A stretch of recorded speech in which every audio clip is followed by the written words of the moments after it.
The year is 1871, just 6 years after the Civil War. In Hollow Creek, Kentucky, the air still feels heavy with the weight of old battles. Union and Confederate veterans now walk the same streets, but their eyes rarely meet. Too many wounds, too many memories that refuse to fade. Hollow Creek sits deep in coal country, at the edge of the Appalachian Mountains, a town built on black gold and paid for in blood. Every day, the mine whistle rings louder than church bells, sending men into the earth at dawn and spitting them back out at dusk, their faces blackened, their bodies tired. As the sun sets, long shadows crawl across rows of weathered houses, paint peeling, telling silent stories of better days long gone.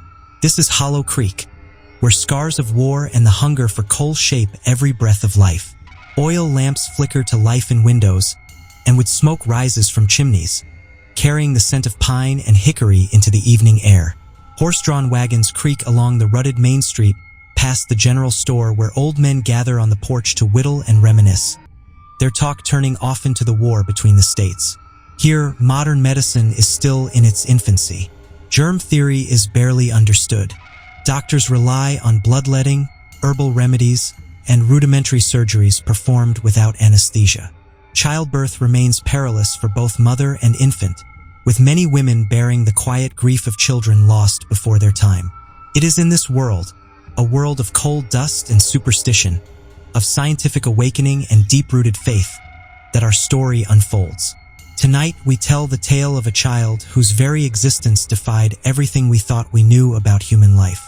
A tale that began on a stormy night in April of 1871, when lightning split the sky and thunder shook the foundations of the Blackwood family home. Margaret Blackwood's screams pierced through the howling wind as she labored to bring her first child into the world. At 22, she had already endured more than her fair share of hardship. Born to a modest farming family, she had watched her 2 brothers march off to war, wearing Union blue. Only one returned, forever changed by what he had witnessed on the blood-soaked fields of Shiloh and Gettysburg.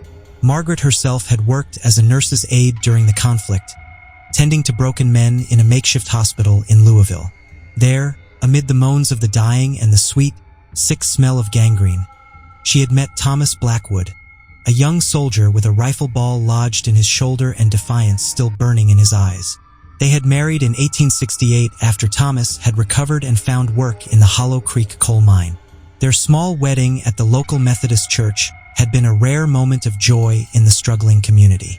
Margaret had worn a simple dress of blue calico, adorned with lace her mother had salvaged from her own wedding gown.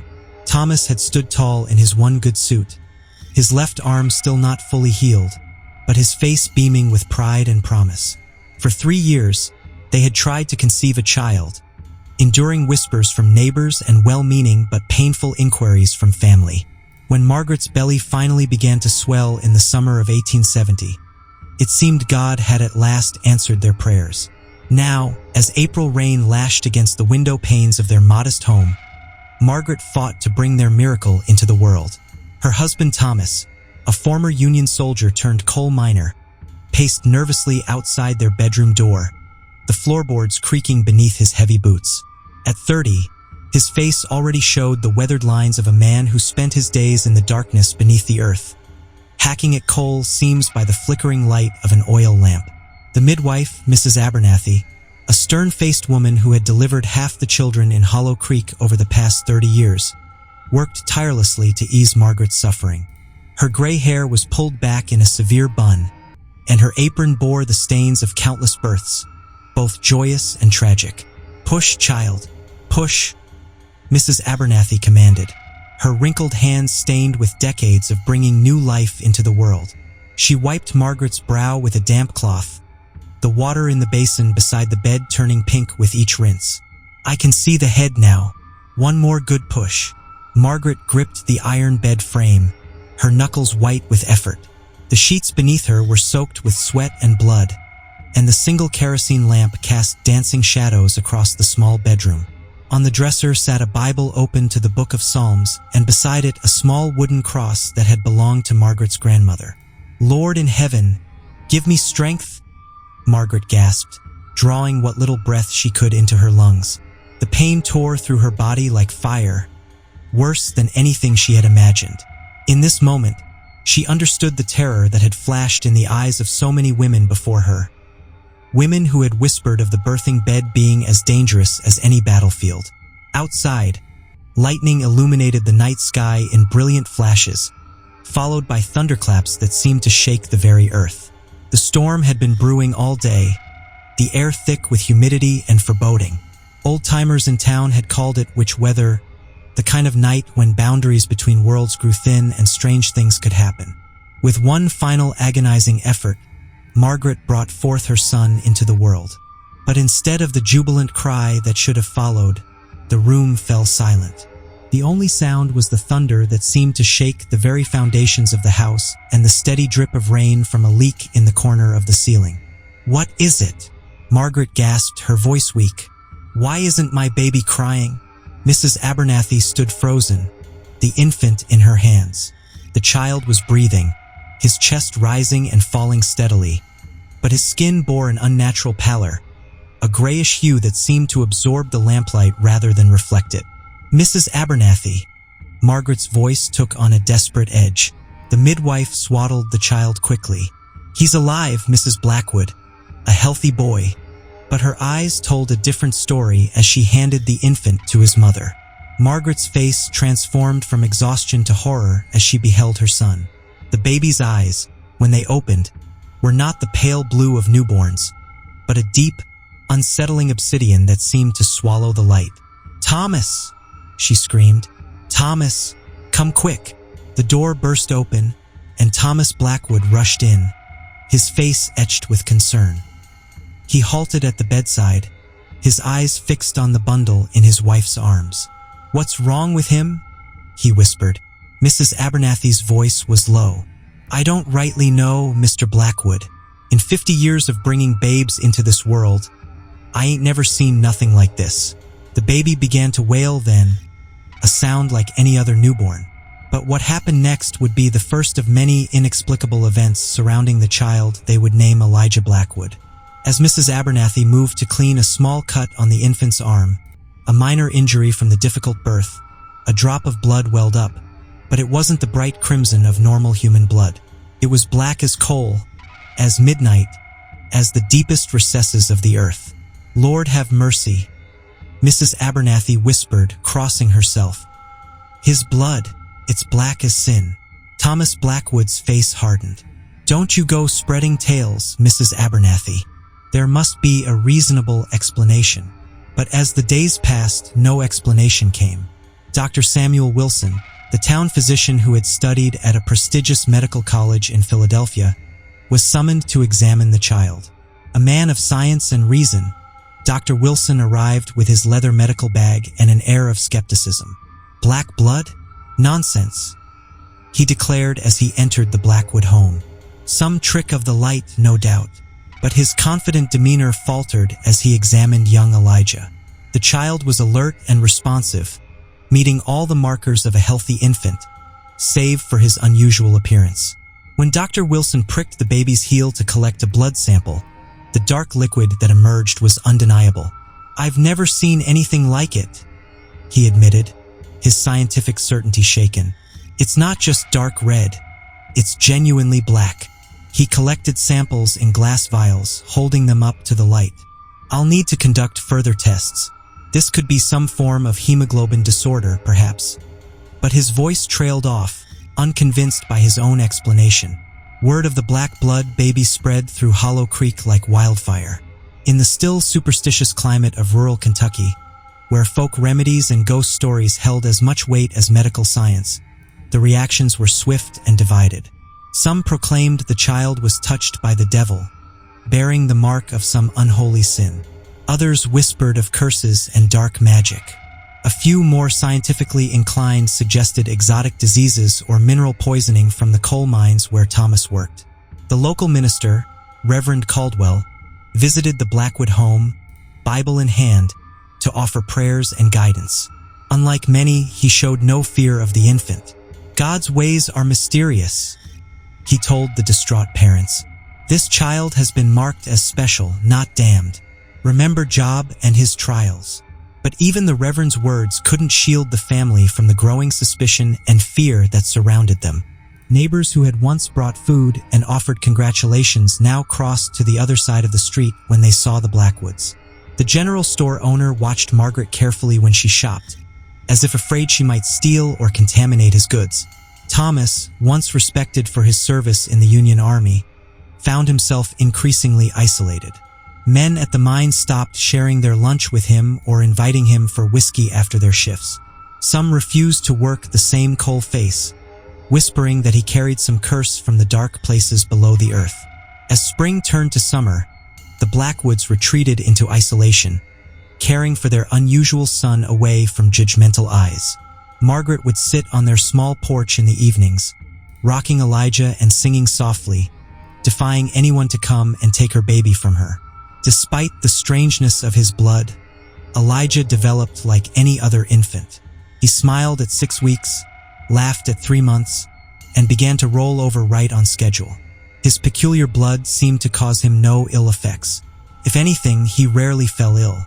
Even when summer fevers swept through the children of Hollow Creek, as news of the strange child spread beyond the boundaries of their small town, it attracted the attention of a man whose arrival would forever change the course of the Blackwood family's life. Professor James Harrington stepped off the train at the Hollow Creek station in late August of 1871. With his tweed suit, wire-rimmed spectacles, and leather satchel filled with scientific instruments, he cut an unusual figure in the rural Kentucky town. Women in calico dresses paused their shopping to stare, while men in overalls and coal-dusted work clothes regarded him with suspicion. A stranger in fine clothes often meant trouble, a railroad man looking to buy land cheap or a government official with taxes to collect. A biologist from Harvard University, Harrington had made a name for himself studying anomalies of human physiology. At 45, he had traveled the world documenting medical curiosities and challenging conventional wisdom about the human body. His papers on conjoined twins and individuals with reversed internal organs had been published in prestigious medical journals across Europe and America. The journey from Cambridge had been arduous, 3 days by rail, with uncomfortable sleeping berths and dining cars serving barely edible fare. The final leg had been on a local line that seemed to stop at every small settlement along the way, the locomotive belching black smoke that found its way through even tightly closed windows. Harrington straightened his back, feeling the stiffness from the long journey, and surveyed the town that would be his home for the foreseeable future. Hollow Creek was exactly what its name suggested, a settlement nestled in a small valley with a creek running through its center. The water ran dark with coal silt, and the surrounding hills had been stripped of much of their timber to feed the mine operations and the railroad's insatiable appetite for ties and fuel. The station itself was little more than a wooden platform with a small office for the station master and telegraph operator. A hand-painted sign announced Hollow Creek in faded letters with the elevation 1,245 feet noted beneath. A bulletin board displayed wanted posters, announcements of upcoming auctions, and a notice about revival meetings at the Baptist church. "I've come about the Blackwood child," he announced to the station master, a grizzled man with one arm who occupied a small office at the end of the platform. The station master, whose desk nameplate identified him as Ezekiel Moore, eyed him wearily while continuing to transcribe a telegraph message with his remaining hand.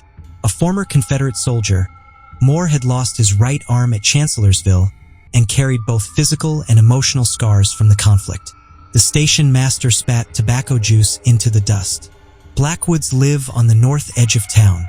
Can't miss it. It's the house folks avoid." Professor Harrington made his way to the Blackwood home, where he was met with understandable suspicion. Thomas stood in the doorway, shotgun not quite aimed at the visitor, but present enough to send a message. "We're not accepting any more gawkers or preachers," Thomas said firmly. "My son isn't a sideshow attraction. Mr. Blackwood, I assure you, I'm neither," Harrington replied, setting down his satchel slowly. "I'm a man of science. If your son truly has the condition I've heard described, it could be a breakthrough in our understanding of human physiology." "And what would that mean for Elijah?" Margaret asked, appearing behind her husband with the baby in her arms. "More people treating him like a monster?" Harrington removed his hat. On the contrary, Mrs. Blackwood, understanding often leads to acceptance. And if there's any medical concern with your son's condition, my research might help address it. After much discussion, and with Reverend Caldwell present as a trusted intermediary, the Blackwoods cautiously agreed to allow Professor Harrington to examine Elijah. The professor's examination was thorough and gentle. He listened to Elijah's heart and lungs, tested his reflexes, and observed his responses. When he finally took a small blood sample, his scientific composure momentarily cracked. "Extraordinary," he whispered, examining the black liquid in a glass slide under his portable microscope. "The cellular structure appears normal, but the pigmentation is like nothing I've ever seen." Over the following weeks, Professor Harrington became a fixture at the Blackwood home. He conducted countless tests on Elijah's blood samples, attempting to understand its unique properties. The black blood, he discovered, carried oxygen just as effectively as normal blood. It clotted properly and contained all the expected components: red and white cells, platelets, plasma. Yet something fundamental about it was altered. It's as if the hemoglobin molecule has been completely restructured, he explained to Thomas and Margaret, who understood little of his scientific terminology but appreciated his respectful approach to their son. Yet this shouldn't be possible without severely impacting function. As Harrington's visit extended from days to weeks, an unexpected transformation began in Hollow Creek. The professor's presence lent a scientific legitimacy to Elijah's condition. It was no longer dismissed merely as a supernatural curse, but discussed as a medical mystery. And Harrington, with his Harvard credentials and articulate explanations, helped bridge the gap between superstition and science. Reverend Caldwell, seeing an opportunity to heal his divided congregation, invited Professor Harrington to speak after Sunday service about his findings. The church was packed that day, with even those who had shunned the Blackwoods coming to hear what the distinguished scientist had to say. "The human body is God's most perfect creation," Harrington began, standing before the wooden pulpit. "And like all of God's works, it contains mysteries we are only beginning to understand. Young Elijah Blackwood's condition is not a curse or punishment, but rather a window into the marvelous complexity of life itself." He went on to explain in simplified terms what he had learned about Elijah's unique blood, emphasizing that despite its unusual color, it performed all the normal functions of blood. "In many ways," he concluded, "Elijah may be healthier than most children his age. My tests indicate his blood may be more efficient at carrying oxygen and fighting disease." This revelation shifted the tide of public opinion. What had been feared as a mark of evil was now viewed with cautious curiosity. The Blackwoods found themselves receiving visitors again, not to gawk or judge, but to genuinely inquire about Elijah's well-being and Professor Harrington's discoveries. But not everyone was convinced. A faction in town, led by the mine owner Silas Crawford, remained deeply suspicious. Crawford, a superstitious man despite his wealth and position, had lost his wife to a mysterious illness years earlier and had developed an obsessive fear of disease and contamination. "What if this condition spreads?" he demanded during a town meeting in late September. "What if it infects our water, our livestock, our children? We can't risk the entire town for one aberration of nature." His words rekindled fears that had just begun to subside. Divisions in the community deepened once more, with battle lines drawn between those who accepted Professor Harrington's scientific explanations and those who clung to supernatural fears. As autumn descended on Hollow Creek, these tensions simmered beneath the surface of daily life. The Blackwoods, though no longer completely ostracized, remained cautious, aware that their son's acceptance was fragile at best. Margaret ventured into town only when necessary, keeping Elijah bundled against both the growing chill and prying eyes. She had sewn tiny mittens for his hands, partly for warmth, but mostly to hide the unusual grayish cast of his skin that drew so much attention.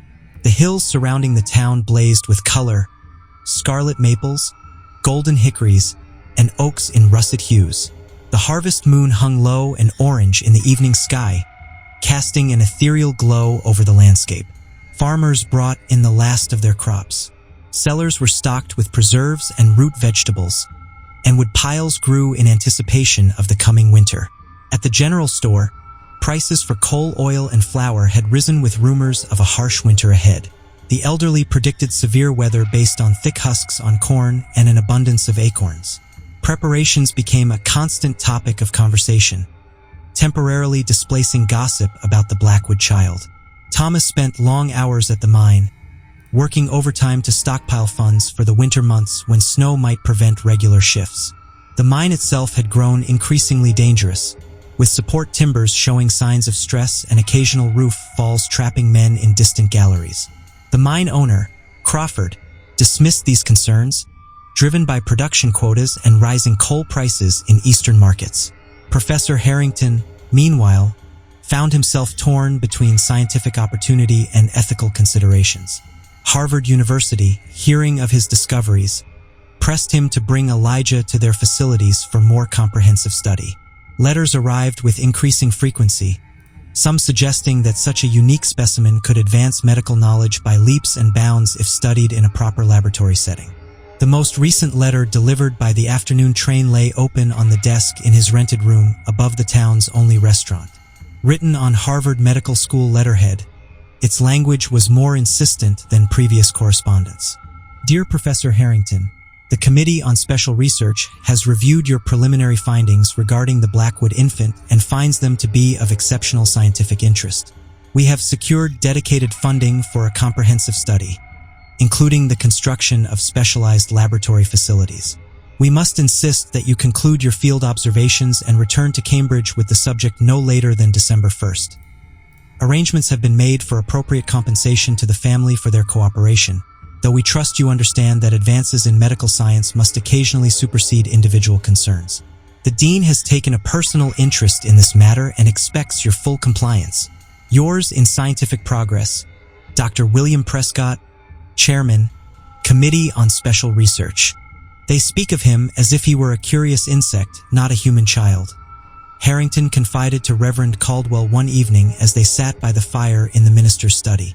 Yet I cannot deny the scientific importance of his condition.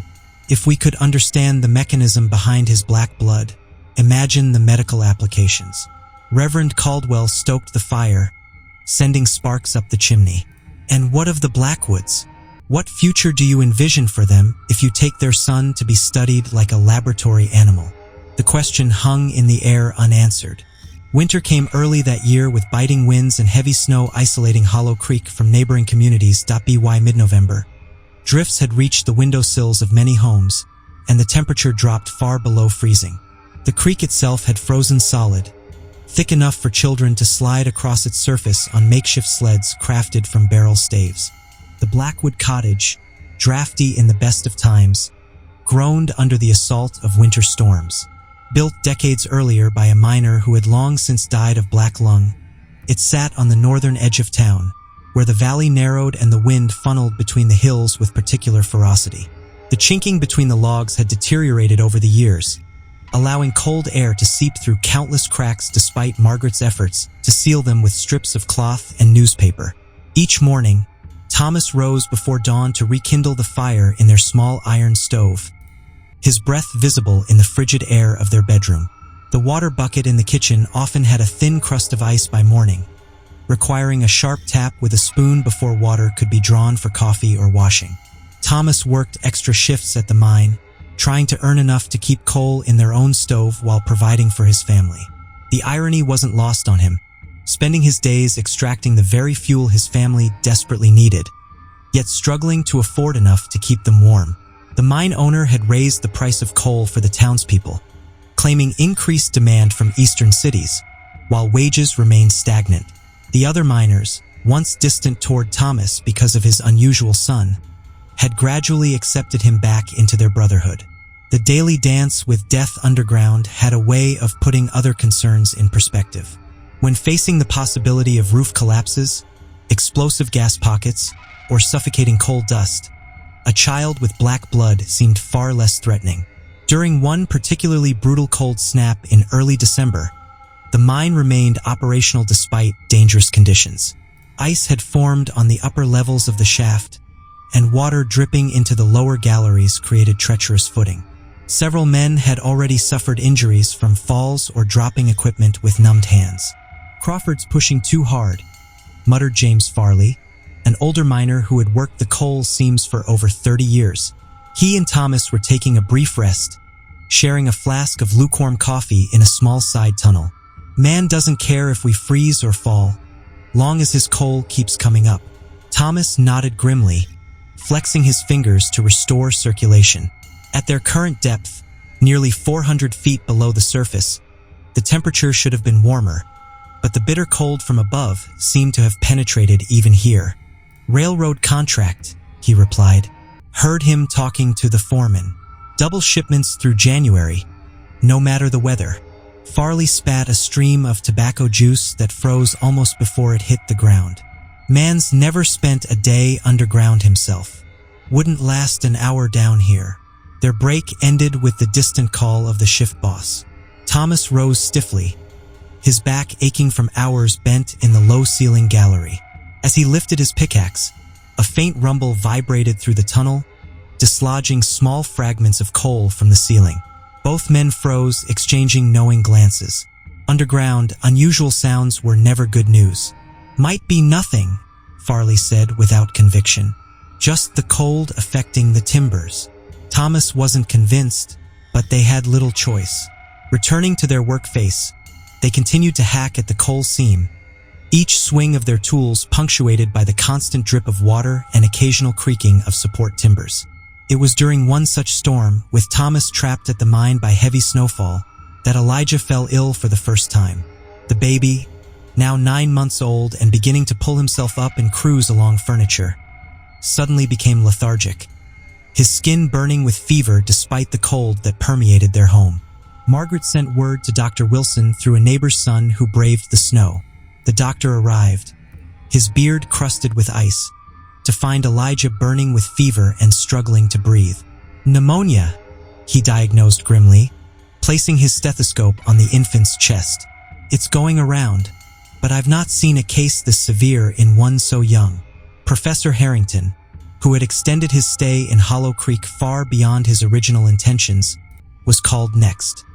He arrived with his satchel of instruments and medications, his scientific detachment giving way to genuine concern for the child he had studied for months.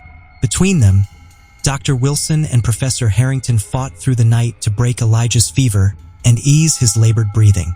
They applied cold compresses, administered herbal remedies, and what few appropriate medicines were available in 1871, and took turns monitoring his condition. During one of the darkest hours, when Elijah's breathing had become so shallow it seemed each breath might be his last, Professor Harrington made a desperate decision.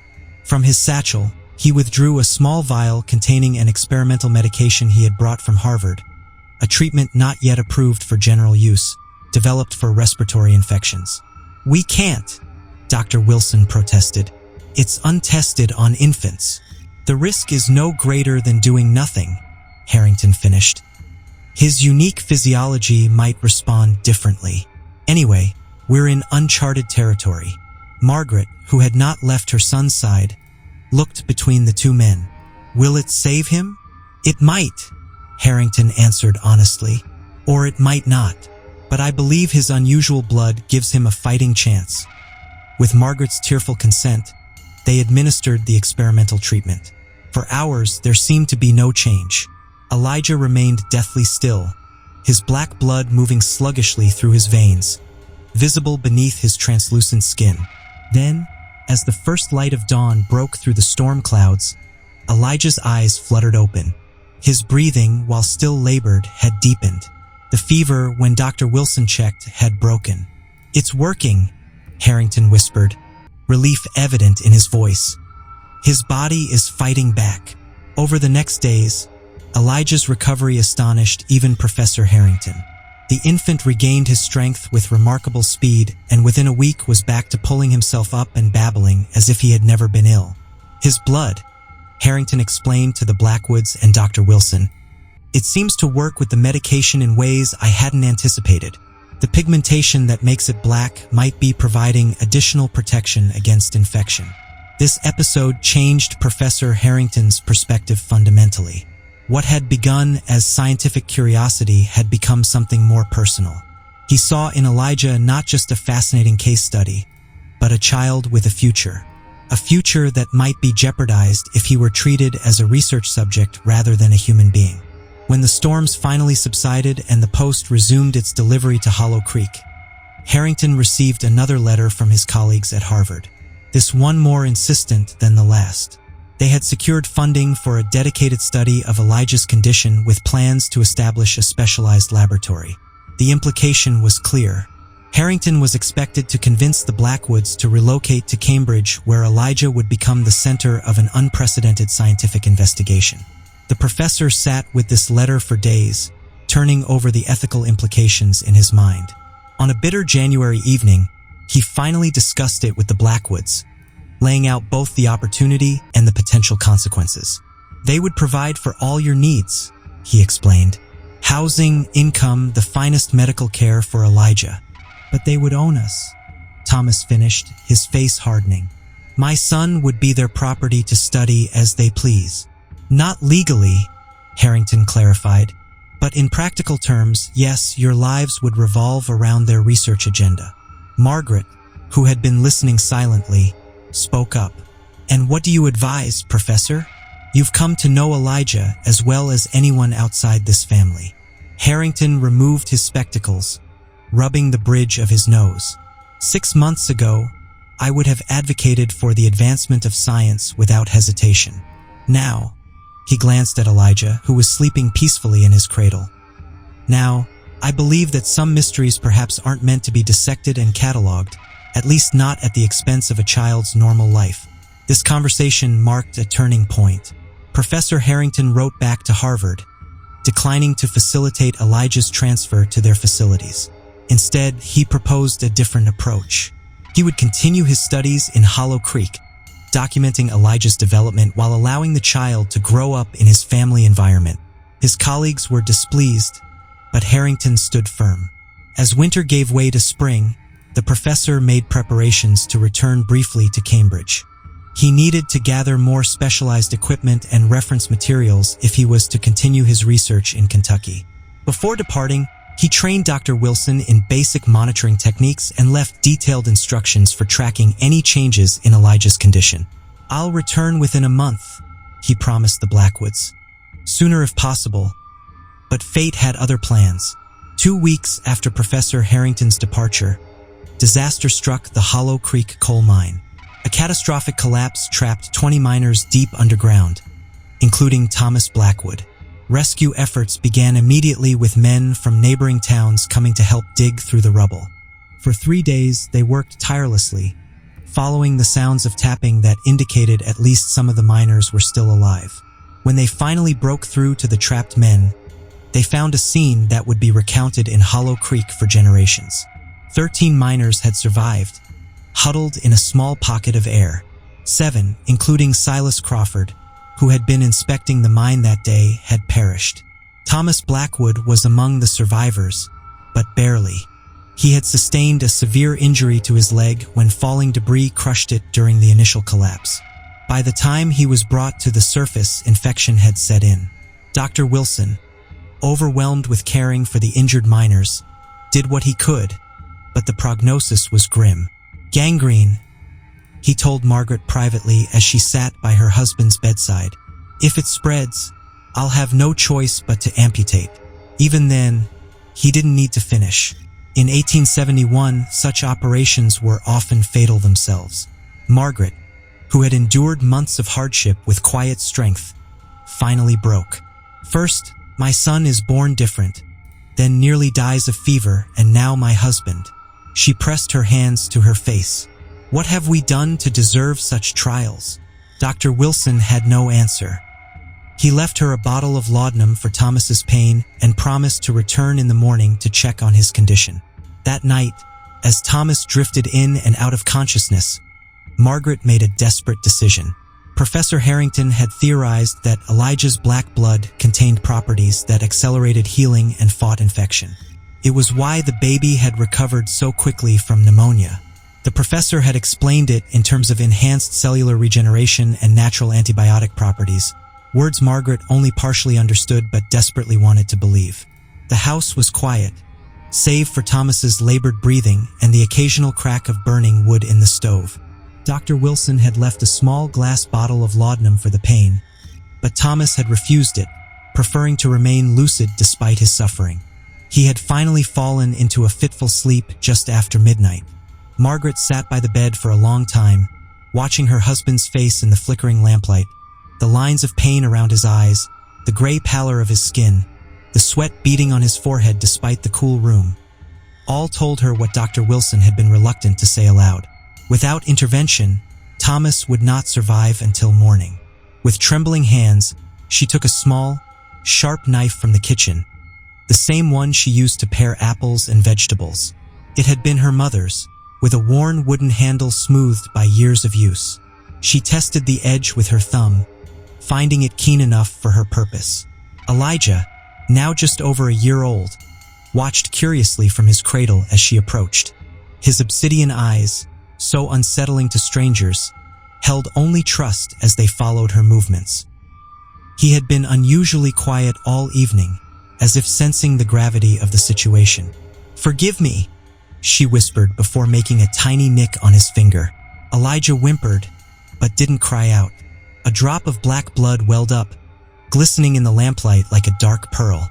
Margaret collected it carefully in a clean cloth, then repeated the process several times until she had gathered a small amount.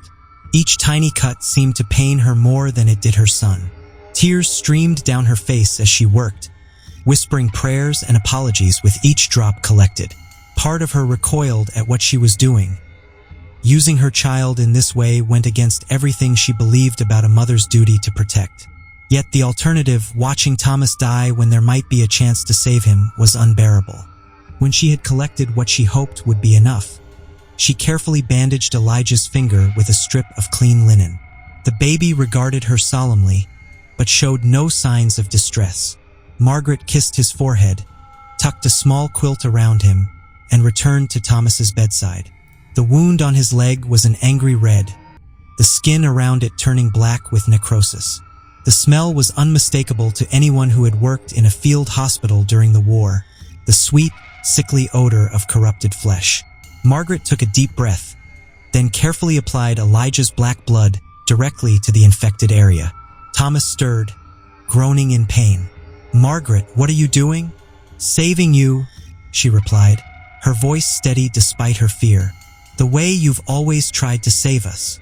She worked methodically, using a clean cloth to spread the black blood over the entire wound. As she did so, she spoke softly, telling Thomas about Elijah's first attempts at walking that morning, about the cardinal that had visited their window ledge, about anything except what she was actually doing. Through the night, Margaret repeated the application every few hours, each time drawing a small amount of blood from her son, who seemed to suffer no ill effects from the process. Between treatments, she bathed Thomas's forehead with cool water, spooned broth between his cracked lips, and prayed with an intensity she had never before experienced. By morning, when Dr. Wilson returned, Thomas's fever had dropped, and the angry red inflammation around his wound had receded noticeably. The blackened tissue hadn't regenerated, but the advancing line of infection had halted, a borderline established between health and decay. "I don't understand," the doctor muttered, unwrapping the bandages to examine the injury. "Yesterday, this was advancing rapidly. Today." He looked up at Margaret, who stood by with dark circles under her eyes from her night-long vigil. "What did you do?" She couldn't bring herself to confess. "Prayer," she said simply, "and some of my grandmother's herbal poultices." Dr. Wilson seemed skeptical, but couldn't argue with the results. "Whatever it was, continue it. There's improvement, though he's far from out of danger." For the next week, Margaret maintained her secret treatment, carefully applying small amounts of Elijah's blood to Thomas's wound.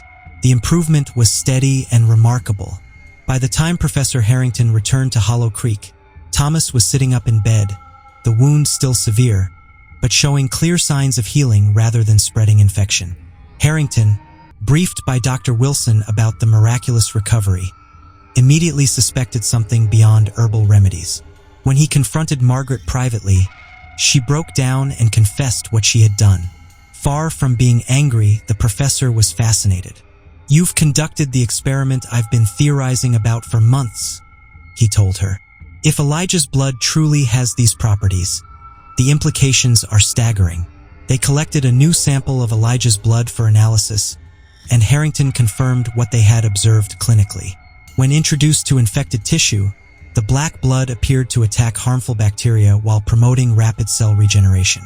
"It's as if his blood contains both a powerful antibiotic and a growth factor," Harrington explained.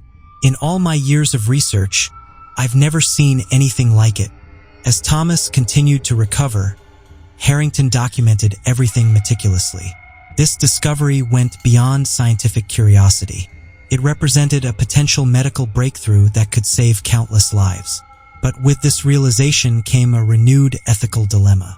If word spread about the healing properties of Elijah's blood, the pressure to study him would increase exponentially. He might become not just a curiosity, but a resource to be exploited. "We must proceed with extreme caution," Harrington warned the Blackwoods. This knowledge, if mishandled, could lead to Elijah being treated as a mere source of medicine rather than a child with his own rights and future. The Blackwoods agreed, and together with Professor Harrington and Dr. Wilson, they formed a small secret council to determine how to proceed. Reverend Caldwell was eventually brought into their confidence as well, providing moral guidance as they navigated these uncharted waters. Throughout the spring and summer of 1872, they conducted careful, limited experiments. They discovered that Elijah's blood, even in minute quantities, could accelerate healing and fight infection. But they also found it had limitations. It wasn't a universal cure. Some conditions responded dramatically, while others showed little improvement. More concerning was their discovery that the effectiveness seemed to diminish with repeated use on the same patient. Thomas's leg had healed remarkably well after the initial treatments, but when he developed a minor infection months later, Elijah's blood had less dramatic effects. "It's as if the body develops a resistance," Harrington theorized, which actually makes sense from an evolutionary perspective. This finding somewhat alleviated their ethical concerns. Elijah's blood wasn't a miracle cure that would have people lining up to drain him dry. It was a complex biological agent with specific applications and limitations. Fascinating to science, but not the panacea that might have made him a target. As Elijah approached his second birthday, he was developing into a bright, curious toddler. Despite his unusual appearance, the obsidian eyes and slightly gray-tinged skin, his personality was that of any child his age. He laughed when tickled, cried when hungry, and was beginning to form simple words. Mama and Papa were followed by book and dog, delighting his parents with each new achievement. Professor Harrington, who had now spent over a year in Hollow Creek with occasional trips back to Harvard to maintain his position, found himself increasingly attached to the Blackwood family. He had rented a small cottage in town and established a modest laboratory, where he continued his research while giving regular progress reports to his colleagues in Cambridge, carefully edited to protect Elijah's full potential from becoming widely known. The town of Hollow Creek had evolved in its relationship with the Blackwoods. The presence of Professor Harrington, the recovery of Thomas after the mine disaster, and simply the passage of time had normalized Elijah's condition to some degree. Children no longer ran from him in the street, and neighbors would stop to chat when Margaret took him for walks. This tentative peace was shattered in the fall of 1872 when two events coincided to change everything. First, a representative from Harvard University arrived unannounced in Hollow Creek. Dean William Prescott, head of the medical school and Professor Harrington's superior, dissatisfied with Harrington's limited reports and extended absence, had come to see the subject of study for himself and to evaluate whether the professor's time was being well spent. Second, a mysterious illness began spreading through the children of Hollow Creek. It started with the Crawford children, ironic given their father's paranoia about contamination before his death in the mine collapse. The symptoms were alarming: high fever, skin rashes, and in severe cases, seizures. Dr. Wilson was overwhelmed as more children fell ill each day. The local assumption, fueled by generations of superstition, was quick to form. This was somehow connected to Elijah Blackwood and his black blood. Dean Prescott's arrival poured fuel on this smoldering fire. A pompous man with little bedside manner, he made no secret of his purpose in Hollow Creek. "I've come to evaluate the Blackwood child and determine whether he should be transferred to our facilities for proper study," he announced loudly at the town's only hotel. "Professor Harrington has been indulging in rural fieldwork long enough. It's time for rigorous laboratory analysis." Word of his intentions spread quickly, reaching the Blackwoods before Harrington could warn them. Thomas, fully recovered from his injury and back working at the mine, rushed home to find Margaret packing their few possessions. "We have to leave," she told him frantically. "They've come to take Elijah." Thomas placed his hands on her shoulders. "No one is taking our son. Harrington wouldn't allow it." "Harrington isn't in charge," Margaret replied. "His dean is here and the town is already blaming Elijah for the sickness going around. Don't you see? It's all falling apart." Before they could decide on a course of action, Professor Harrington arrived, looking more disheveled than they had ever seen him. He had been in a heated argument with Dean Prescott, attempting to protect both his research independence and the Blackwoods' right to determine their son's future. "The dean is insistent," he told them, accepting the cup of tea Margaret offered with shaking hands. "He's brought official papers, university approval for a special research program with substantial funding. He claims it's for the greater good." "And what do you think, Professor?" Thomas asked quietly. Harrington looked at Elijah, who was playing on the floor with wooden blocks, oblivious to the crisis surrounding him. "I think that science without humanity is not science at all. It's exploitation." That evening, they formed a plan. Professor Harrington would stall Dean Prescott with promises of a full demonstration of his research the following day. Meanwhile, Dr. Wilson, who had come to respect and care for the Blackwoods despite his initial skepticism, would help them prepare for a possible departure from Hollow Creek. But even as they planned, the situation in town was deteriorating. More children had fallen ill, and frightened parents were gathering at the town hall. Among them was the new mine owner, Harold Crawford, who had inherited the operation after his father's death. Unlike Silas, Harold was educated and less superstitious. But he was also ambitious and saw opportunity in crisis. "We have in our midst a child with blood that Professor Harrington himself has admitted has unusual properties," he addressed the crowd. "If there's any chance that studying this child could help our sick children, don't we have a duty to pursue it?" The crowd murmured in agreement. Fear for their children overrode any compassion they might have developed for Elijah. "Dean Prescott has offered to take the child to Harvard for proper study," Crawford continued. "I say we support this for the good of Hollow Creek." By morning, a delegation had formed to accompany Dean Prescott to the Blackwood home. They were not a mob. These were concerned parents and community leaders, but their intention was clear. Elijah would be going to Harvard with or without his parents' consent. As they approached the Blackwood cottage, they found Dr. Wilson standing on the porch, his medical bag in hand. "You're too late," he informed them calmly. The Blackwoods left before dawn. Dean Prescott pushed to the front of the group. "That's impossible. I had men watching the house. They left through the old mining tunnel that runs beneath this property," Dr. Wilson replied. Thomas knew those passages better than anyone. "They're likely miles away by now." The dean's face purpled with rage. "This is obstruction of valuable scientific research. Where is Harrington? He's behind this, isn't he?"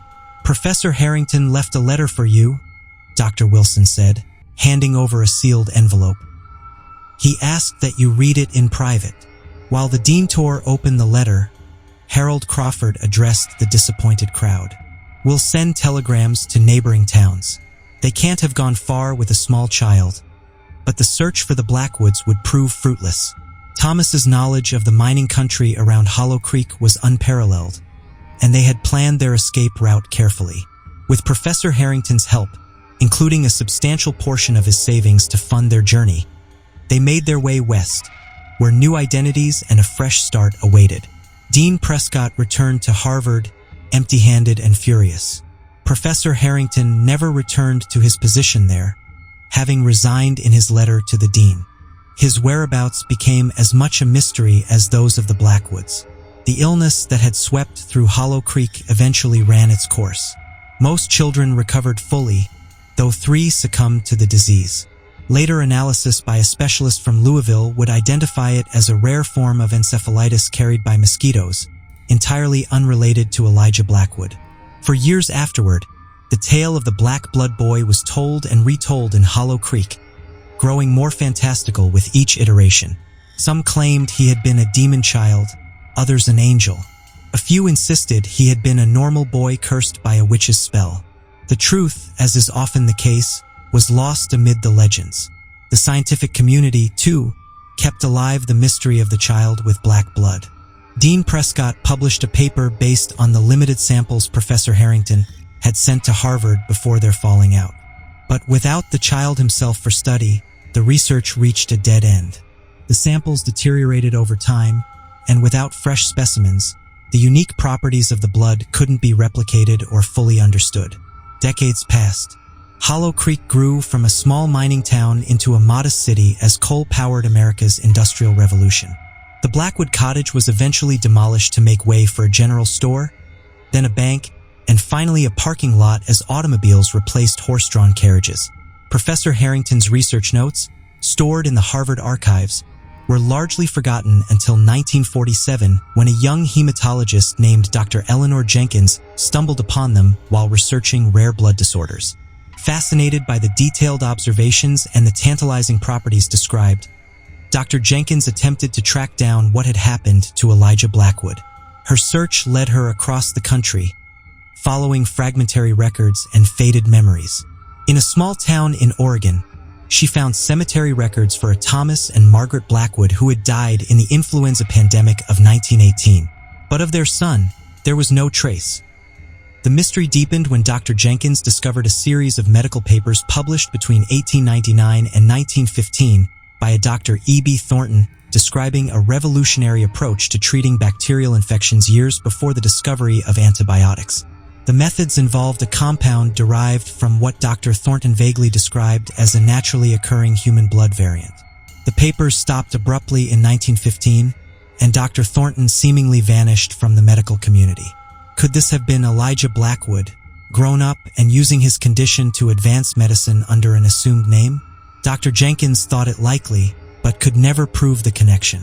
In the decades that followed, occasional reports emerged from around the world of individuals with unusual blood properties, darker than normal, with enhanced healing capabilities or resistance to certain diseases. None were ever conclusively linked to Elijah Blackwood or proven to have truly black blood, but the possibility of a genetic legacy remained. Modern science has proposed various theories to explain the phenomenon described in Professor Harrington's notes. Some suggest a unique form of methemoglobinemia, a condition where an abnormal amount of methemoglobin is produced, though this typically turns blood brown rather than black. Others propose an unknown mutation affecting the structure of hemoglobin itself, or perhaps the presence of an undiscovered element or compound in the blood. Advanced genetic analysis might provide answers today. But without a living descendant or preserved samples, Elijah Blackwood's condition remains one of medical history's unsolved mysteries. In 2020, during renovation of an old building in Portland, Oregon, once a medical office from the early 1900s, workers discovered a hidden compartment behind a false wall in what had been the doctor's private study. Inside were sealed glass vials of a black substance carefully preserved in a small wooden case lined with velvet. Alongside these mysterious samples lay leather-bound journals written in a precise scientific hand dated from 1890 to 1915. The building had once belonged to Dr. E.B. Thornton, a physician renowned in the Pacific Northwest for his revolutionary treatments of infectious diseases. Construction halted immediately, and historical preservation experts were called in to document the find. The journals and samples were carefully transported to the University of Oregon's Medical Research Facility for analysis. As archivists began the delicate process of reading the century-old pages, an extraordinary story emerged. The first journal entry dated September 15, 1890 began with a simple statement: "I am Elijah Blackwood, born in Hollow Creek, Kentucky on April 12, 1871.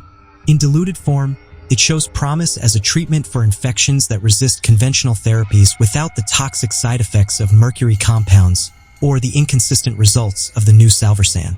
Most fascinating were his detailed case studies of patients treated with derivatives from his blood, using various chemical processes to isolate and stabilize the active components. Dr. Thornton had developed treatments for conditions that routinely killed people in the pre-antibiotic era. The names and personal details were carefully coded, but the medical outcomes were documented with scientific precision. Case 47, female, age 9, presenting with advanced septicemia following laceration from farm equipment. Conventional treatments, silver nitrate, iodine compresses, failed to halt infection.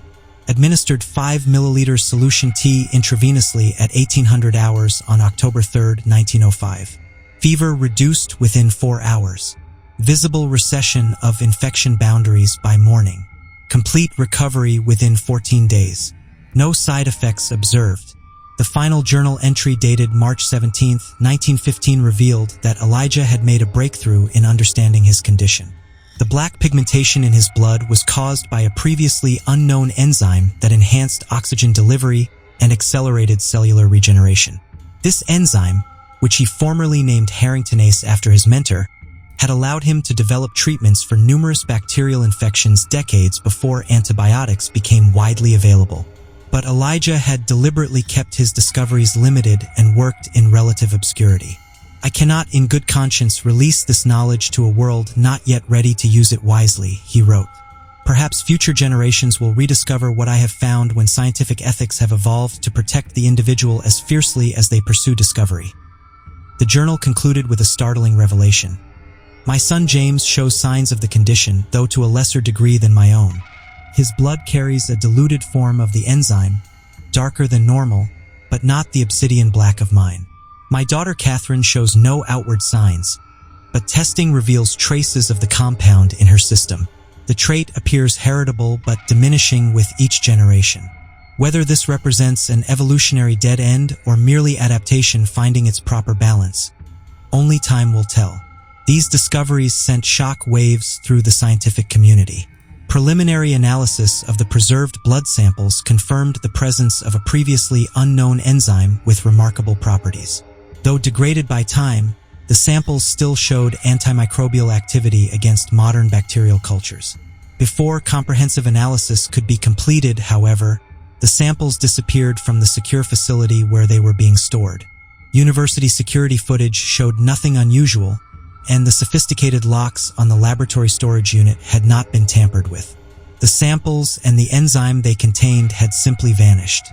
The truth of what happened to these last samples remains unknown, but scattered medical records from across the Pacific Northwest reveal something remarkable.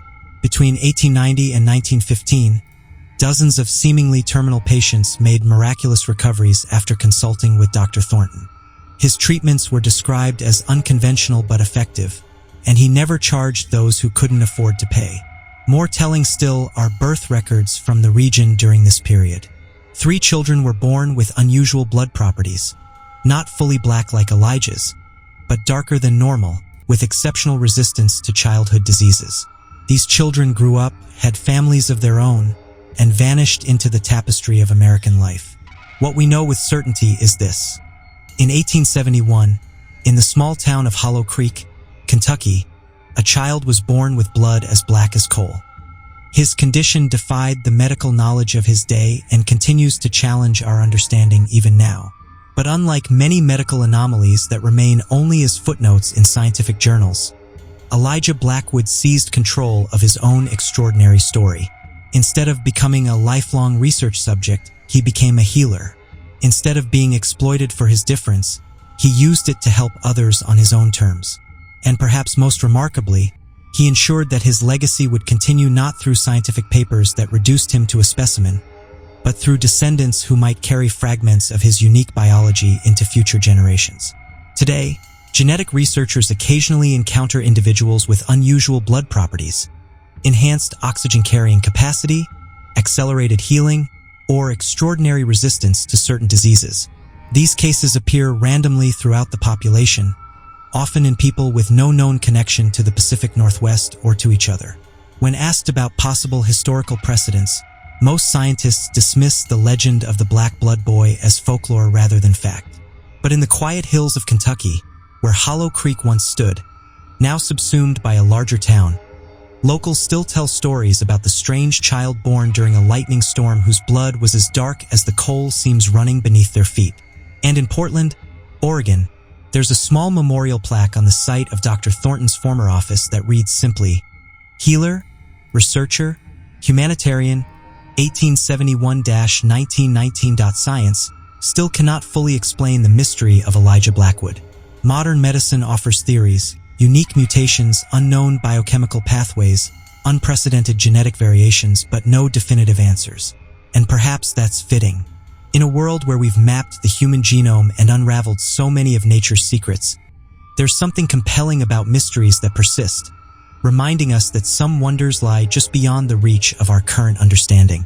The story of the boy with black blood continues to fascinate us, not just for the scientific questions it raises, but for the deeply human narrative at its core. A family fighting to protect their child, a community torn between fear and acceptance, and a principled scientist choosing compassion over ambition. It reminds us that behind every medical anomaly is a person with hopes, dreams, and the fundamental right to self-determination. As medicine advances into new frontiers of genetic engineering and personalized treatments, the ethical questions raised by Elijah's story remain profoundly relevant. What are the limits of research? When does the pursuit of knowledge cross the line into exploitation? How do we balance potential benefits to humanity against the rights of the individual? Perhaps the most powerful legacy of Elijah Blackwood is not the scientific mystery of his black blood, but the example he set through the life he chose. Born with an extraordinary difference that could have defined and confined him, he instead defined himself, becoming not a subject, but a scientist, not a curiosity, but a healer. In the end, what makes his story resonate across the centuries is not just the medical impossibility of his condition, but the very human triumph of his response to it. Elijah Blackwood turned what could have been a tragedy into something remarkable, a life lived with purpose, dignity, and compassion. And that, perhaps, is the most important aspect of this enduring mystery. Not what made his blood black, but what that extraordinary difference revealed about the human capacity to transform uniqueness into purpose and adversity into strength. As we continue to search for scientific explanations for phenomena that still elude our understanding, Elijah Blackwood's story reminds us that the most significant discoveries often lie not in laboratories or test tubes, but in the choices we make when confronted with the unknown, in ourselves and in others. In the shadowy space between verified fact and lingering mystery, the boy with black blood continues to challenge our assumptions, expand our understanding, and invite us to imagine what other wonders might still await discovery, both in the natural world and within the remarkable adaptability of the human spirit.